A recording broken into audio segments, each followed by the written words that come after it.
gotta love turn 5 racing. It's that last turn of the night. You turn off the track and you drive the car on the trailer with all 4 tires aired up on it, and hopefully all the body parts still in the car. It's a good night, because then you can take it home, put it on jack stands, and just wipe the dirt and the mud and the rubber off of it, so which is a good thing. That's turn 5 racing, that final turn of the night. How you doing? I'm your track announcer at the Full Throttle Speedway, Racing Jason, and another exciting night of racing in the books at the Full Throttle Speedway.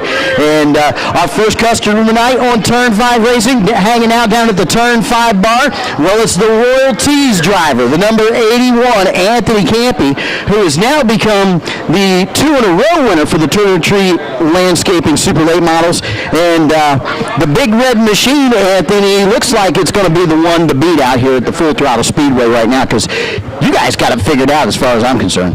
Yeah, I mean, it was a really good run.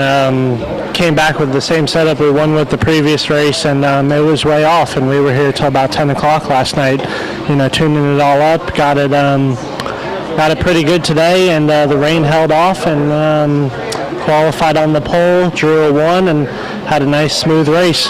That's twice. Isn't that twice in a row you've pulled a 1 for the pill draw here?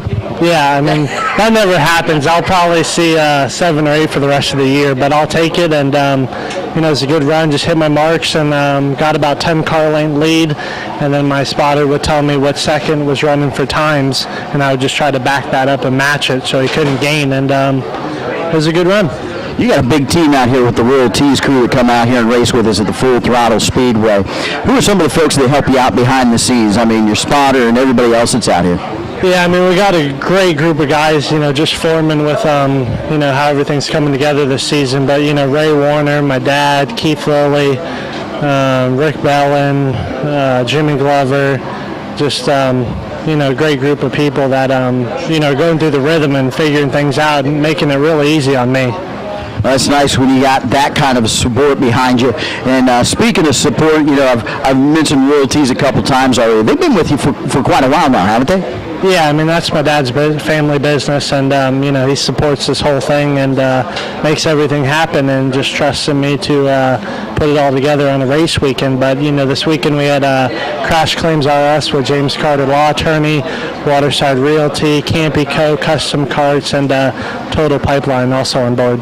I happened to catch the James Carter in there, one of the big sponsors at Full Throttle Speedway for the Open Wheel Modifieds. They're going to be here next weekend. I want to talk a little bit about you. How did you get your start in racing? I mean, we've seen you kicking around in the Super Late Models. What else have you done?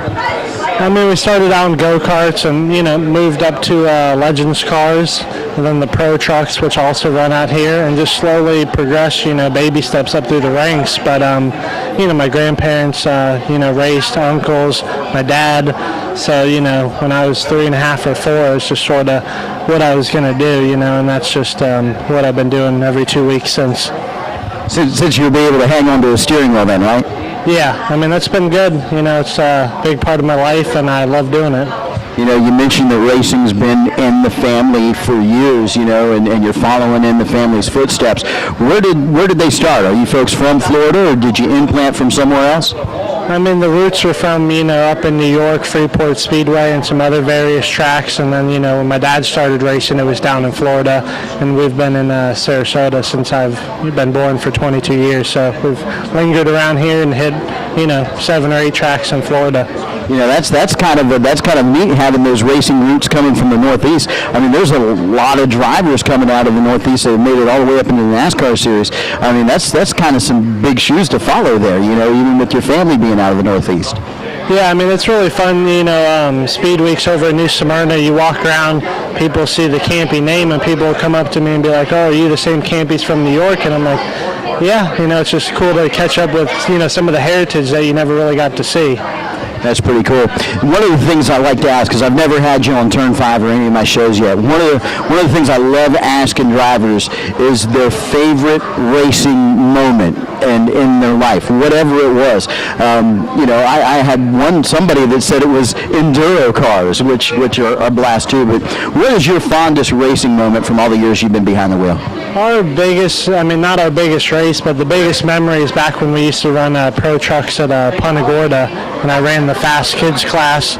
We won that at the season finale, and then moved up to the adult class. started that race and won that 100-lapper the same night on the same set of tires. And, it wasn't the biggest accomplishment, but, it's one that sticks out as just something really cool for me. Yeah, I remember. I think I called that race. Yeah, I do remember that. That was too cool. But, once again, you got a lot of people behind you. Anybody else you want to thank tonight before we wrap this up? Just my crew, all my sponsors, they work with me. I take this very seriously, and, sometimes things get a little hairy, but, at the end of the day, we all do our jobs, and we all are successful. What's next on the plate for Anthony Campy with the super late model? Just run around, see how many we can collect in wins, but, I do driver development, and we were here Friday with a young 15-year-old girl testing, trying to bring her up through the ranks and, acclimate young people that want to come up and, go through the NASCAR route and be like the stepping stone for them. That's too cool. When did you guys start that? Probably the beginning of this year, and, it's really taken off for me. Joe Boyd, that finished third tonight and second the previous race, we built his car, and I crew chief that when I'm not driving, so, it's really helped. I got a lot of different things going on to see setup-wise and figure stuff out quicker. Well, Anthony, thank you for coming out and joining us on Turn 5, and congratulations on your win tonight, and maybe we can make it 3 in a row. I hope so. We'll sure try, but I appreciate you having me on. All right, great seeing you guys out here. Can't wait to see you again. Anthony Campy, driver of the number 81 Royalties machine, out here at the Full Throttle Speedway, hanging out with us on Turn 5. It's a lot of fun. You need to come out here on Saturday nights, be a part of the racing, come down, hang out with us right here on Turn 5 Racing. Here we go again. Welcome back to Turn 5 Racing. Another Saturday night in the books at the Full Throttle Speedway. It was a lot of fun. Last race of the night, I tell you what, the Road Warrior class has been getting really, really exciting the past few weeks, and mainly because of one of our young drivers, the number 81, James DeLeo III, sitting here hanging out with me, and chip off the old block, Doogie. I tell you what, and first off, where did the nickname Doogie come from? From Blaine. I don't know. They just started calling me Doogie. I didn't like it at first, but I got just start calling him Loaded for Bear, right? Yeah. He was wound up tonight. Big Dog Racing had a big night of racing at the track tonight. But my big story was you. You have gotten behind the wheel of this 81 machine with your teammate Richard Nelson out there. This car has just been the perfect thing for you since you got into it. What a great ride. Yeah, last weekend we had axle steel go out on us. I was really loose. Last week I fixed it and got it all ready for this week. You know, you got a lot of people behind you cheering you on every Saturday night, because you can hear them. It's like every time we announce your name, it's like half the stand goes crazy, which is pretty cool with all your friends and family and everybody from Big Dog Racing out there. And I know you've cut your teeth on racing and other things, but it seems like you've found a good niche here with the Road Warrior class. Is this a lot more fun than all the other ones? Yeah, it's a lot of fun to race up front in the Road Warriors. You know, you guys came out here. Let's see. I've seen you race. I think a street stock, a pro truck, a pro Ford. Now the Road Warrior. How difficult? I know you guys did the front wheel drive car thing for a while. How difficult was it going from the front wheel drive cars to the rear wheel drive cars? It was hard because when you're in the front wheel drive car, you steer where you want to go. In the rear, you have to drive at the back. So we've got you in the rear-wheel drive cars. Talk to your dad a little bit tonight. You guys finished third. Talk to your dad a little bit. I mean that's got to make you feel good when Dad comes out there, pats you on the back, and says, "Man, son, I'm proud of you." Yeah, his car was really fast tonight too. Your family comes from a long history of racing. Where'd you guys get your start? My grandfather. And where was that at? Lebanon Valley up in New York, dirt track. You know, you're the second family I've talked to tonight that have their roots from racing up in New York. Anthony Campy, driver of the 81 and the super late models for the Turner Tree Landscaping, was just talking to him. So, I mean, maybe you guys at one point in time, your family and their family kind of raced in the same circles. Maybe. We'll have to look into that. We'll find out, man. But anybody you want to thank that helped you guys get there tonight? I want to thank my crew chief, Bobby, my dad, Nelson, David, and everybody else who helped me on the car this week. Well, we can't wait to see you back here again and get you back up there in that winner's circle, all right? Yep. Thank you. You're welcome. Congratulations. And I tell you what, he is a chip off the old block. I took a couple shots tonight in the back end. He should have looped it around, hung on to it, drove out of it. What a great run for this young man. It's great watching these kids come out here and race around the high banks at the Full Throttle Speedway. I'm your track announcer. This is Turn 5 Racing. It's wide open all the time at the Full Throttle Speedway. Another Saturday night in the books at the Full Throttle Speedway, and what a crazy night it was. Everything from the Turner Tree Landscaping Super Late Models to 22 street stocks on the high banks. It was crazy. We'll start it off early, and I tell you what, everybody had to brave out all the liquid sunshine early tonight, but the ones that stuck around, they were glad they did. So we got it kicked off early in the night. The Southeast Champ Card Series was back in the house where it started for them 8 years ago, right here on the grounds at the Full Throttle Speedway when the track was another name. So it was great to have him back. Coming out on top, the black and pink car, the 29 machine. Ron Sanford coming home the winner with all the drafting action with all the Southeast Champ Cards that were here. Finishing second, Phil Harp in the 77. And finishing third, Scott Hawley finishing third in a Champ Card. And pretty cool to see Scott Hawley out there after he's raced Super Late Models before. Big difference coming into those Champ Cards. Once the Champ Cards were done, the Cowboy Cadillacs were back out in the track for their racing excitement, and the Leadfoot, John Pummel Jr., he decided to take the scratch position, started at the back of the pack, had to work his way up to the front, but right in the top spot once again, the Leadfoot, John Pummel Jr., coming home with the win in the 86 machine. His teammate Rick Mills, also out of Arcadia in the 22, finishing second, and third was Ed Snyder out of Port Charlotte in the number 5. That truck had a big old pushing problem in it. It was more like driving a dump truck, he said, but hey, that happens. Got to go do your homework. Once they were done, the Legends cars came out into the track, and it was an exciting race from them.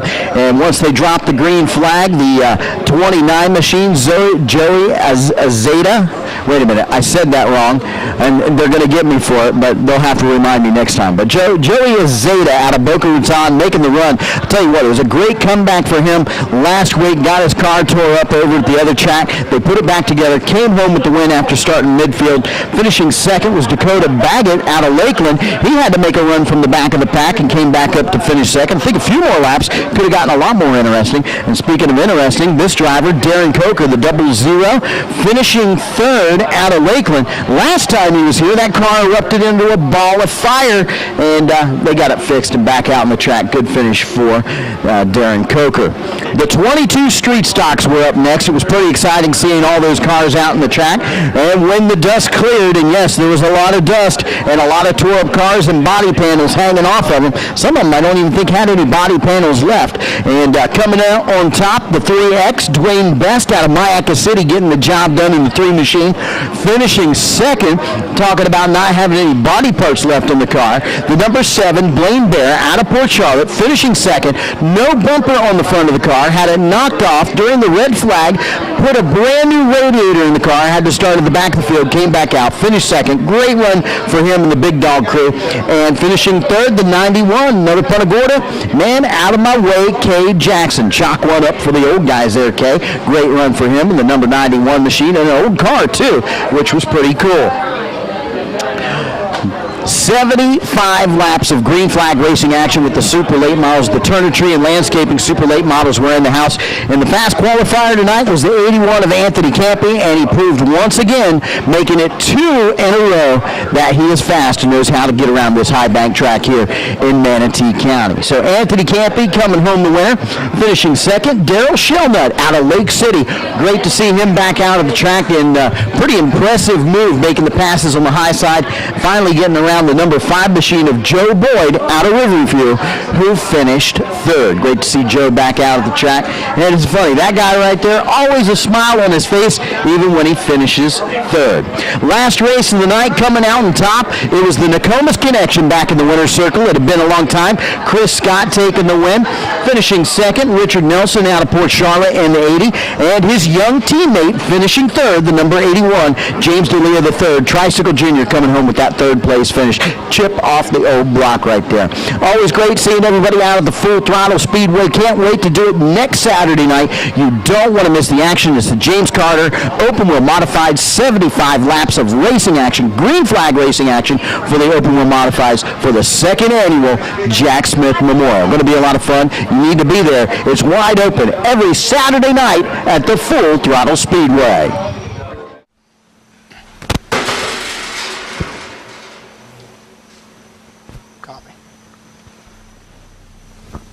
Welcome to Turn 5 Racing. This is a special edition of Turn 5. This is Turn 5 on the road. Bob and I have been talking about doing this for a while. Sorry, I'm not Jason Beckner. I can't live up. Sorry, Jason. But, we figured we'd kick it off with us here at our shop. This is going to be Turn 5 on the road is what we're going to call this. Bob and I are going to do some traveling around, interview some people, and, give you a little bit of background into how they got into racing, what they do, and maybe a little tour around the shop. So, figured we'd start out here. We're out here in Arcadia, and this is the Ellis Racing Shop at the Howell Inn. So, welcome, and we'll get started here. Got my dad by my side here, and him and I are going to give you a little rundown of how we got into racing and give you a little tour of the shop. It's not much, but it gets us by. So, Dad, I know when I was a kid, you and Uncle Ben and Uncle David raced up in New Hampshire for 5-6 years, when I was just a boy, about the age of my boys, and that gave me the drive. So why don't you give us a little rundown of how you guys get into it? Well, back in the mid-'80s, up in New Hampshire, my brothers and I raced at a little track called Hudson Speedway in Hudson, New Hampshire. We had a Camaro street stock and I guess what would be considered a sportsman down here in Florida. We raced for many years up there. Had no idea what we were doing. Still have no idea what I'm doing. But we had a lot of fun. You kids grew up at the track, and we really enjoyed it. And when we moved down here and you got older and decided that, you wanted to venture into that, that's how it started. You talked me into it. Yeah, and we've been going for 4 years now. We started down in the Pro 4 class, Punta Gorda, in 2010. Bought that first car, kind of just met some people, and I was shooting video for Bob and helping him and Robert out at the track, and me and Michelle would go every Saturday and got to meet some real cool people, Derek Horton, the Perkins brothers, Mike Goss, all those guys, just grabbing wrenches and helping out in the pits at the track. Nobody knew who I was. I was just that guy that came and helped. And it kind of ventured into being good friends with some of those guys. We bought our first car. Came out in the Fab 4 class with me, never driving before. Came out and won our 3 races right away, and moved up to the pros. And we were there 2 full seasons and finished second in points the first year, 5th the second year, and we've come a long way now. Last year we had the Road Warrior for, we have about a half a season or so. We came in towards the end of the first half of the year, right out of the gate, right up front, took a win and went to the summer break and ran the rest of the year, and numerous top 3, top 4 finishes. And then we decided to move on again. And, every year we've had a different car. But, we're in the Pro Trucks now. Had some tough luck since we got the truck, but we got a new motor in it, new transmission in it, and ready to roll out here in 2 weeks for the Jack Smith Memorial Race. So that'll be a good time. And, going back to up north, I still talk to people that race at Hudson Speedway. And, I was telling Dad the other day, I met a guy that just recently moved down there that sponsored a bunch of cars up there. And, that track has not changed. And it's a pretty unique track. Why don't you give us a little rundown of how that track was? That was pretty crazy. Down here, we got some pretty crazy tracks, but this track, I've never seen anything like it since. Well, it was a quarter-mile high-banked asphalt track. I believe it was originally designed for TQ midgets. They ran TQ midgets there for years, back in the I believe the 60s and 70s that was like one of the main classes, and they were very, very fast there. I actually have a bunch of video at home still of the midgets racing and stuff, and what was very interesting about that track is the front stretch had a wall, and then the walls went out away from the track surface, and the back stretch didn't have a wall. And if you went off in turn 2, like on the back stretch, if you were forced off, it went down a hill to a lake. If you weren't lucky enough to stop in the few little saplings that were growing up through there, you quite possibly ended up in the lake. And that was always the running joke there, is that you had to have a life preserver, like one of those boat seat cushions underneath your butt in your racing seat, because you didn't know if you were ever going to need it. If you were forced off the track, you end up down the lake. I saw many a car come pulling up out of there with little sunfish and perch and kibbies floating around, swimming around in the bottom of the floor pan of the cars. You know, it was an interesting track. Yeah, I remember when I was a kid, Dad and I talk about it all the time. After the races, you could go walk around the pits, and we were always down in there after the races and stuff. And I remember them pulling a Pinto out. And in this Pinto, I was amazed by the fish just floating around in the bottom of it and jumping around. It was pretty cool. It's one of the pretty good memories from up there. And it was a fast little track. It had very steep banking, probably, I don't know exact, but it might have been 17, 18 degrees of banking. So a late model or street stock or whatever really hustled around that track very fast. It was a very quick track, and almost it was a small version of Full Throttle is kind of what it was. And like I said, it was an interesting place to race. Just like every other track, there was a lot of fun and drama and things that happened. Yeah, I remember watching his old videos and stuff. There's up there, the TQs, they ran them with wings. And there's a guy, they go down into turn 3, and I don't know if they touched wheels or the guy just throttle hung or what, but I remember watching this thing go good 20 feet up over the ground and hit a pine tree out in the woods out there. You see the tree shaking and stuff. It was pretty cool. Every now and then we put the old videos in and watch them and just have a good time. It's pretty fun just to sit around and watch them. But like I said, we're going to be out here in 2 weeks for the Jack Smith race. We put a lot of hard work into this thing. Between me and Dad and Steve Babcock's been over here helping us a bunch, and it's we got a pretty tight knit group. Like a lot of short track racers around here. It's a family business. It's us, and first of all, I got to thank my sister for everything she does. Her and Robert. My sister pretty much foots the bill. I mean, that's the best way I can put it. Without her, we wouldn't be sitting in this shop.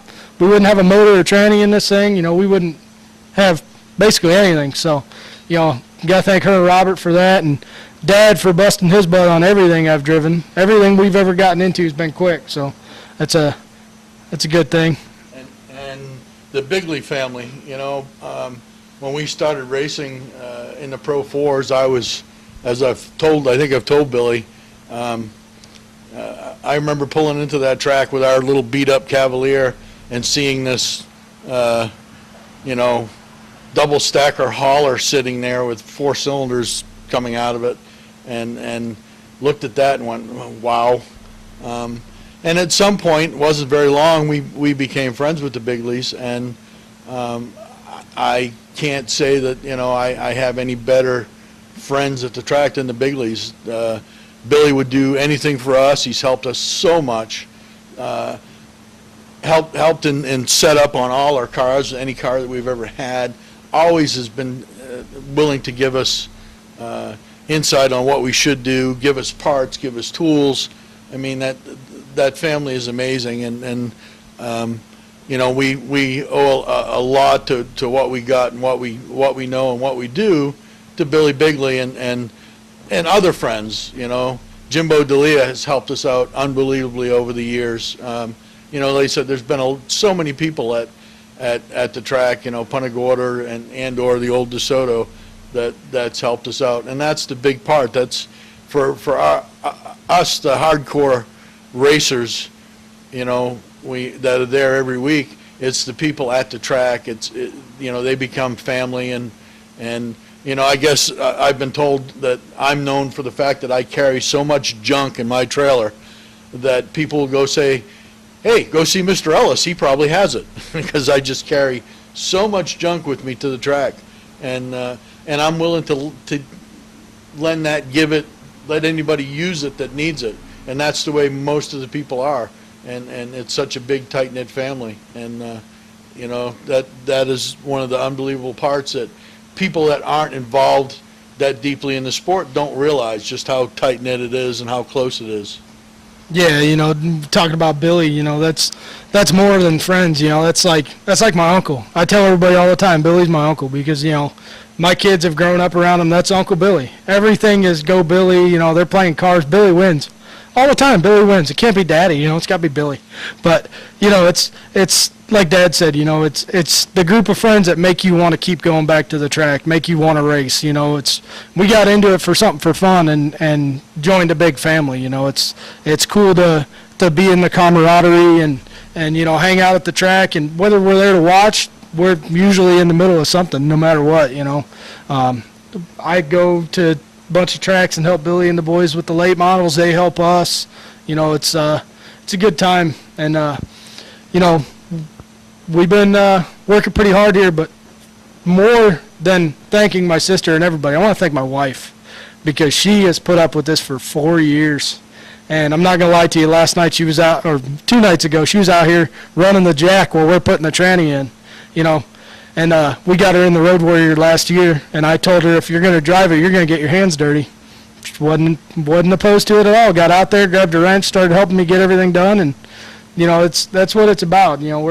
We're here, most of the time here, we're here on weekends, but we try to come out 1 or 2 nights during the week, and, it's, we don't have much, but what we do, we get by, and it works for us. And this is Ellis family racing, and that doesn't even just go with the Ellis family. My wife has sisters and aunts and uncles, and I have my sister and cousins and nieces, and everybody has got their hand involved in this race team in some way, shape, or form.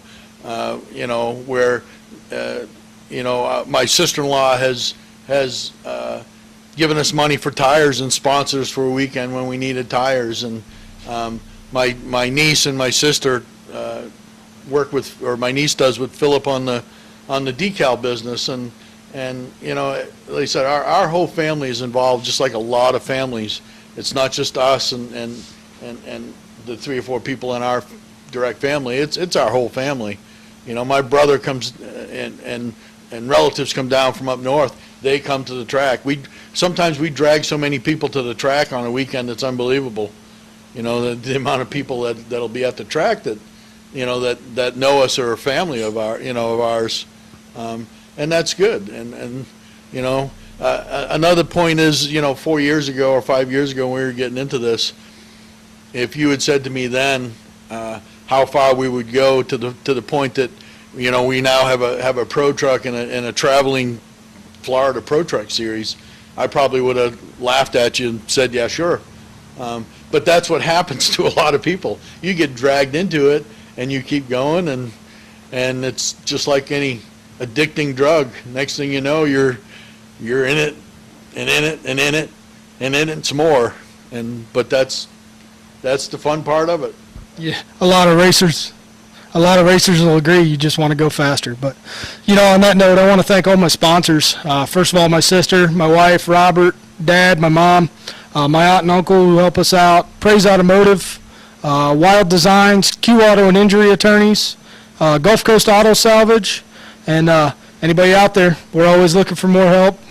And Gulf Coast Auto Salvage, I was just there today getting parts. Got to thank Andy and Donnie for the help that they give us. We need little things. It's we go in there and they're always helping us out with the little things that we need, and I got to give them make sure that they get thanked for it, and because they give us a lot of, like I said, sometimes it's the little stuff. It's not always someone that's giving you thousands of dollars. A lot of the race teams that race with us, they survive on the little things. Like I said, parts from a junkyard. Yeah, parts from the junkyard is, letting you come in and get parts, or parts stores are giving you a better discount than the normal person off the street, or, there's just so many things that we've been lucky enough that people help us that way.